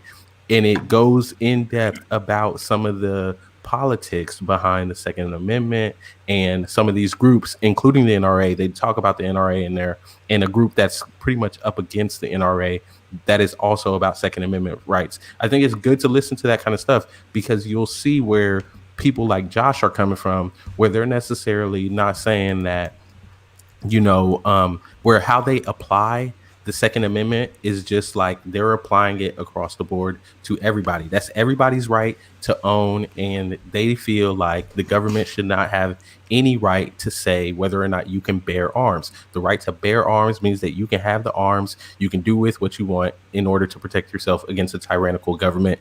That's all I'm going to say about that, because I don't want to go around spreading their message, but there you go. Okay, so I need to chime in. Jamil, let Jamil. Okay, to Ish and Josh, to that point that you just made, do you feel that the NRA in the Philando Castile situation, did they miss an opportunity? Yes, they missed the opportunity to have more racial inclusion in order to do that. And my example of why I say that is when the George Floyd situation went down, you had every company that didn't have shit to do with it. Everybody made a statement to say, you know what? We want to say that we stand with racial inclusion and equality. No one pushed them to do it. I guess you could say nobody pushed them. It was just the right thing to do at that particular moment. But the NRA did not do it. The NRA has had a lot of opportunities because they have strong opinions on other shit that they want to have an opinion on.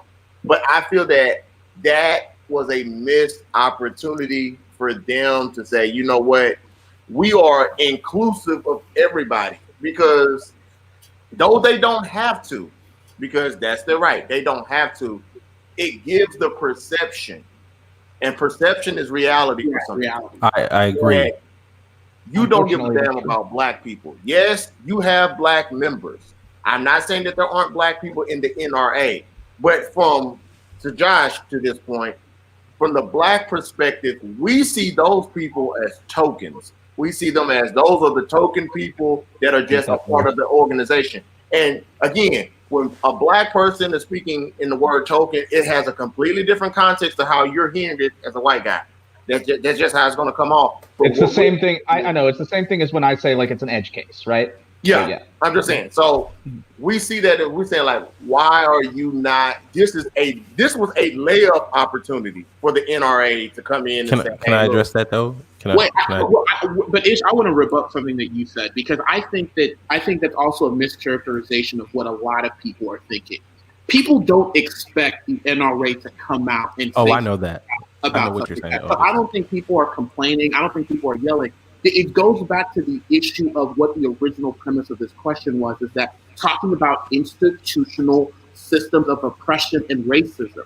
And that is a really good example of it. Just like you just said, the NRA missed a prime opportunity. I don't expect that. We work with the NRA, so I don't ever expect the NRA to ever agree with anything I've got to fucking say, because we just don't see eye to eye.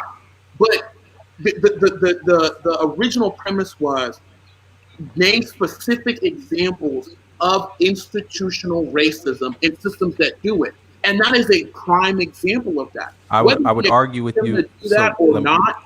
That's a different situation, but that's a really good example of that. No, it's not. No, it's not. The NRA isn't an institution exactly. of the United States The government. NRA is not an institution of the United States government, and that is where we are watering down these cases by making that by trying to make that the example. Do not use the NRA. What I'm saying, I'm not saying that your point or your example is wrong, Otis, in the sense of like that was a really bad situation that happened, and there was institutional issues with that situation. What I'm saying is by saying the NRA is part of that is the problem, because the NRA is not an institution of the government. The NRA is a for-profit they are a for-profit organization that make their own decisions, that are governed by their own board of directors, CEO, so on and so forth. So you cannot say that because the NRA didn't come out and make a statement, there was some institutional issue with that. No, the institutional issue goes with like the system, the policing system, so on and so forth. Like those things. Okay, go ahead. All right, guys. All right, let's go ahead. We're gonna go ahead and agree to disagree on this on that topic. Now we have about 10 minutes. We have about 10 minutes for tonight. We're gonna have to wrap these things up. But at the moment, right now, Joe Biden is in the lead with 264 to 214. To win, of course, you have to get the 270 first. And at the moment, it looks like he is leading Nevada and might most likely will win Nevada. Looks like he did win Arizona as well. So if that is the case, if Joe Biden does win this election, what is next?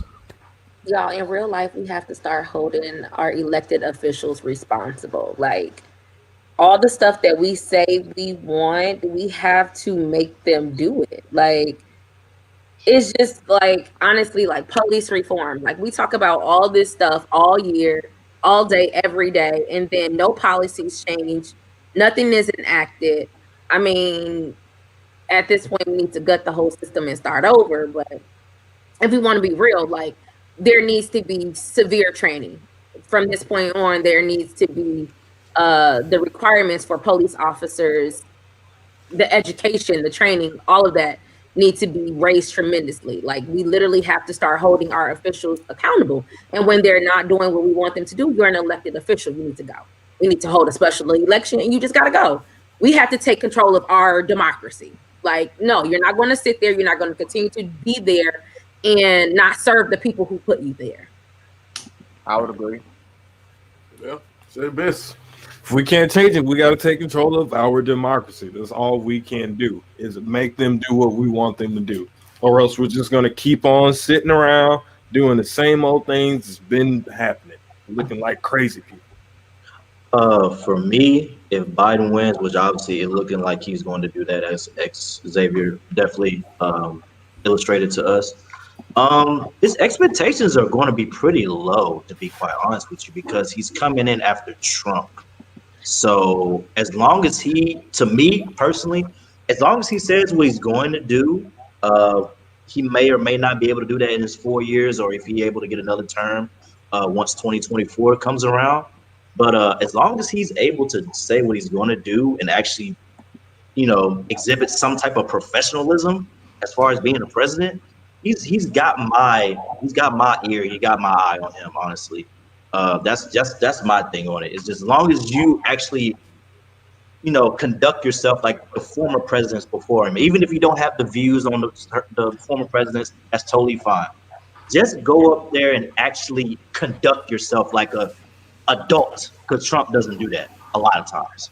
So that's my thing. What has Biden promised to do? I mean, besides raise taxes on people making. Oh no, I ain't vote for none of these niggas, and I ain't about to vote for shit. I would tell you to read the Lift Every Voice plan and see what he's talking about. But I would say my thing is with politicians is, and sometimes we as citizens do it, we need to stop this notion of the both sides and giving people an extremely low bar. Okay, because like right now, Joe Biden has the lowest bar that there is. We're always asking Joe Biden not to do no expectations. Yes. Yeah. And I mean, the expectations got to be. The expectations has to be high, and I think in order to have higher expectations, we have to do a mass cleansing of Congress. It's a lot of people that are too old that are in there that are not in touch with reality. of what is going on. especially the technology side. The So I was just technology. about to I address mean, that, I Jamal. was a big Andrew Yang supporter because I thought that he was a candidate that is ahead of his time. But I think that a lot of them need to go. I think that there needs to be some form of term limits because to me, I know the argument against term limits would be if you have somebody that's really good in there, you really don't want to lose them. But my thing is, you should be preparing the next force of Generation. people, the next generation to come through and continue on what you were doing, and you can work as an advisor. But Yes. but to me, I mean the bar is really low. But what I expect out of Joe Biden is I think there's going to be a racial healing because I think that that's where we are. I think that it will, and I'm serious about it, Ish. I think that he's going to speak to some things that are going to at least help move us in the right direction. It won't be perfect, but I think it will be better than what it was. Um, I think moving forward, if he wins, I don't see a lot getting done. You still got a Republican Senate. I think you still got a lot of issues between the House, the Senate, and with Joe in and of himself. I also think that you're going to start to see the rift in the Democratic Party grow wider because I think all that has been accomplished in this election cycle is you have reaffirmed the people that are on the far left who support Bernie in thinking that Bernie would have won this race in a landslide. Bernie would have brought more people to the left, and that Joe isn't going to do anything for the Democratic Party. He's part of the establishment. He's part of the old guard, like y'all were just saying, that need to get out of there. Nancy Pelosi, some of those people that are still running it up there. I think you're going to see that rift continue to grow wider and wider because I don't think the Democratic Party is addressing that. I think that they are trying to ignore it. They think that by Biden winning, it's going to heal the party. It will not. And I think that you will see this trend that we just saw where the Republicans won some seats back in the House. I think that will continue because we are at a place where I don't know. You see this healing coming, Jamel? I'm telling you right now, I don't see it. No, I agree. I agree with Ish. My bad, Jazz. I agree with Ish was saying when it comes to the. I don't see the healing as quickly as everybody is saying, but more than anything, I don't agree with the low bar. Honestly, to be honest, I feel like the bar is at the midway point. I mean, he can't just come in and just be presidential and just it's a success. I think that's BS. With the state that we're in, the United States, with all the technology advanced systems that we have with businesses and coding. I mean, just all the things that we have. It should be no reason why there should be more jobs. There should be more things available that Biden should be the forefront on the tech side of things. If I feel like if he doesn't help push that market, I think it will be a failure on his term if he is the president for the next 4 years. Being able to help again, if you are somebody that is trying to help the youth, that is a big driving force when it comes to helping you get out of a impoverished community. If you want to make sure that you have a certain decent type of living and you have access to the internet and you can code and make 60, 70, $80,000, that can help you get out of a situation that you didn't have prior to having the internet and having the ability to make to have those skills to have a different job, to have a better career. But I don't agree with the whole low bar thing because if that's the case, I mean, again, I know Trump in everybody's eyes didn't do a great job, but economy wise, yes. No matter how you want to put it, if you don't like the facts are the facts. I don't know about the black I'm sorry, the black unemployment, but I'm just speaking on just the facts that we do have more companies, as in Lyft, Uber, like I said, more tech companies, just things that we didn't have just 10 years ago when we were in high school. I'm not attributing that to just Trump. I'm attributing that to everybody that lives here in the United States that were able to build those companies and that were able to grow those companies. And that's not just, of course, that's not something that the president can stop or, of course, continue on. That's something us as Americans have to do in the future, no matter who's the president. Mm-hmm. Otis?